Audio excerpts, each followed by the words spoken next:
काम के अधिकारी बाबा छोरे है काम के अधिकारी सुन बंगहा पोता हो है काम के अधिकारी सुन बंगहा पोता हो आहो हाथे बाथे पोखरी उपथाई गौवा सब नहा लेता हो। अरे ऐसा पैंट सिया तूने मेरे नाप का, अरे ऐसा पैंट सिया तूने मेरे नाप का, नाप लिया मेरा यार सिया बाप का। ऐसा पैंट सिया तूने मेरे नाप का, नाप लिया मेरा यार सिया बाप का। अब मेरे देश के लकड़ी, मेरे देश के लकड़ी चौकी बनबे बनबे टेबुल कुर्सी। मेरे देश के लकड़ी, मेरे देश के लकड़ी, मेरे देश के लकड़ी। अपिया मोरा बानर हम बनरी के, पिया मोरा बानर हम बनरी के।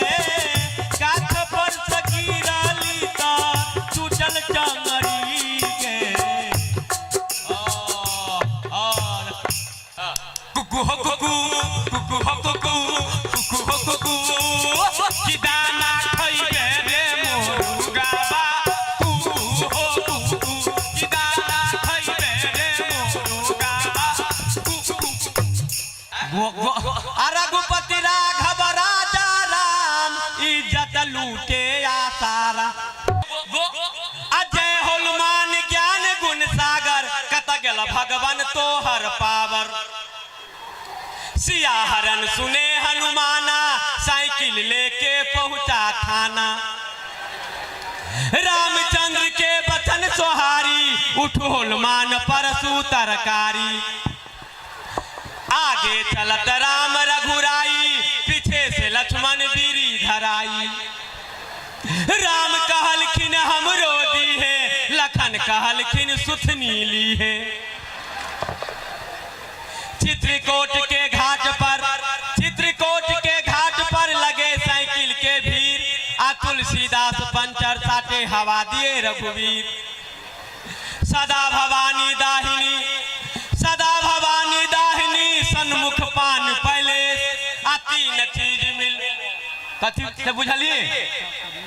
आ तीन चीज मिल रखा करे खैनी बीड़ी सिगरेट। बोलिए माता रामचंद्र की जय, माता रामचंद्र की जय, बाऊ रामचंद्र की जय, बाबू रामचंद्र की जय।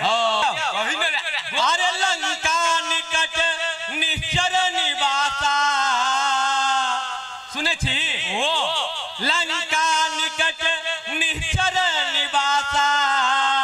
अमरुआ के रोटी में पैखाना खुलासा।